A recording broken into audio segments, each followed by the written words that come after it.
Oyolima egwangule, oyolima egwangule, oyolima egwangule, oyolima egwangule, oyolima egwangule, oyolima egwangule, oyolima egwangule, oyolima egwangule, elowa jiru no kenchekasi, tiwezobuwe ebenile.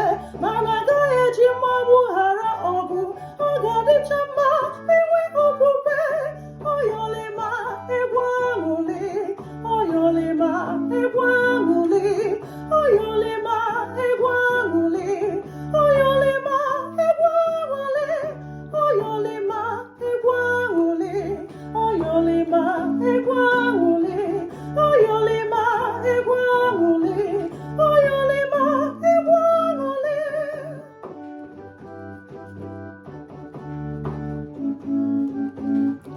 Nwanne m na-edo Chineke anya, onye na-ele na-azụkekwe na-abụ. Ị ga-agụta ntutu dị gị n'isi ọnụ, egbuzina onwe gị maka echi. Oyolima